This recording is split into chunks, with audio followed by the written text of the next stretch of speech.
but the head is completely open, and then bam. What up, martial arts people? Hello and welcome to this new YouTube video here on the channel Kungfustehnics. In today's video we're going to look at how authentic Kung Fu sparring can look like and how it shouldn't look like, and everything without this BS you maybe know from all the fake martial arts. So in yellow you see me, in white you see my instructor, and the first section we're going to just look at the footage. I'm just going to comment a little bit, and after that we're going to break it down a little bit. I'm going to stop, I'm going to pause and add some comments. So without further hesitation, let's jump right into the clip.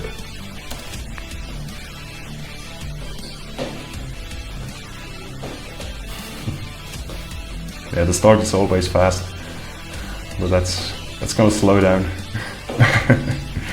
Tried some uppercuts to the body, but it didn't work, and you're going to see a lot of attempts of myself to sweep my instructor, but none of them work, none. And this is the scene from the thumbnail. Man, with another opponent that could have gotten so wrong. Oh man.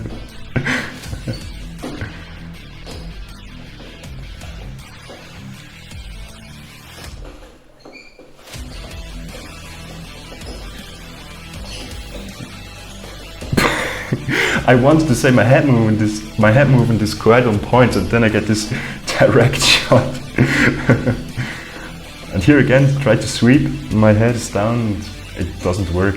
He explained it then, after the round, he explained to me why, and I'm definitely going to include that, but I will say that to you in the next round.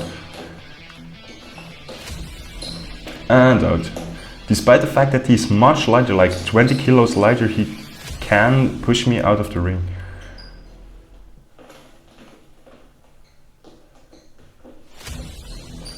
I'm trying to make some distance here.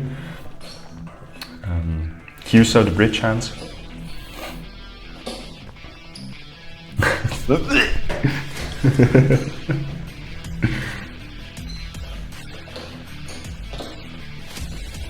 And this clinch situation is also not just when the whole body, also with the arms. When you clinch and you have like the forces go against each other, that's so power draining. And again, a missed sweep. Well done, Chris. And it's over. So let's have a look and let's break it down.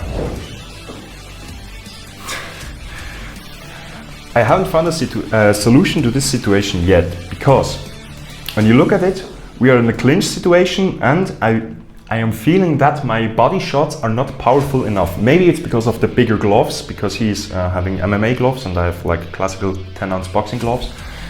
And it's happening nothing. Maybe I should hit harder, that's one reason. Maybe something else, maybe engage the hips a little bit more, and yeah. And he can push me around, despite the fact, you will see that also later, despite the fact that I said it already, he's like 20 kilos lighter than me in body weight, he can push me around because I think his stances are like pretty solid. Well, they should be after 17 years of Kung Fu experience, and I have just like 2.5. I always thought that mass, or I think mass, is a huge advantage when you are like even 5 kilos heavier than your opponent.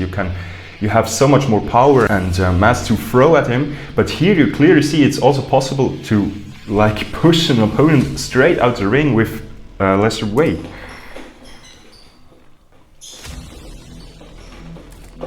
Oh man, and this kick here, I don't know why, but here, look at this situation. You saw it already on the thumbnail, where his fist is compared to where my holy grail is. I mean, I want to have children, like 2 of them, because yeah, kids are awesome to raise and everything, but here with another opponent, that would be an insane instant knockout, really. So what I could have done better here is, I think I should have get more power and more intention into the kick. Because when you look at it, it comes quite slow, and also my body movement shows my instructor that I'm going to kick. So he knew it, he grabs, he reaches out for the kick, but not to directly deflect it, to go under it. And if he would gotten a little bit more under, he could have even stood up, and then like I would fly out of the ring. And then he goes bam again. That's like the Hunggar spirit, like you don't stop, you go really at it. Always pushing forward. And that's something that I'm missing, clearly. Because you also see that it's better than the last couple of rounds, but I'm moving backwards a lot because I'm afraid of the punches, like this punch here. Bam. Yeah, what can you say? That happens when you let your guard down. Like this here is, I don't know. Some styles do that as default hand setting, but for me it doesn't make sense in a fighting environment. Because exactly this happens. Your hands are down, you're unprotected, maybe you protect the body, yes, but the head is completely open, and then, bam. And if I hadn't had a helm, that would have been a knockout, for sure.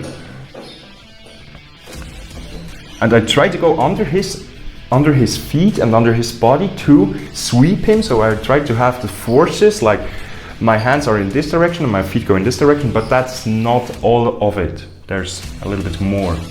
Because you also need to rotate the opponent over your legs. That's something he explained after it.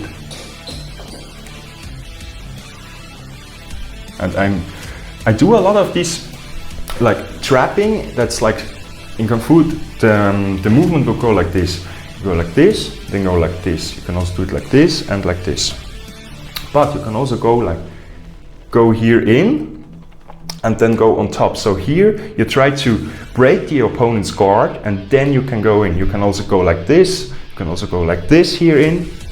But everything is like the same idea. So you go in with one hand or with the other, try to break the opponent's guard so that the head or the body is free, and then you bring the punch. And it's a basic application out of one of the first forms, and you see that's what I'm doing. So really what you see here is applied forms in kind of an amateur way. Distance managing.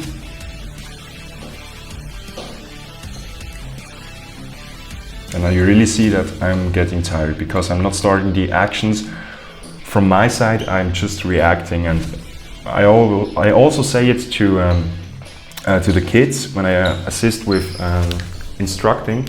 If you fight against the breath, you can't fight an opponent because you're fighting with yourself. So that's it. I hope you could learn something, especially about applying forms that you maybe have to adjust a little bit to the situation that you're in. A fighting experience is always something else than just form training. And you have to adjust the movements maybe a little bit and keeping an eye on the distances and a lot of more points. If you want to see more of me sparring my instructor, then hit the like button to show me. And on this side, you find the last episode you should watch now. Let's see you the next time.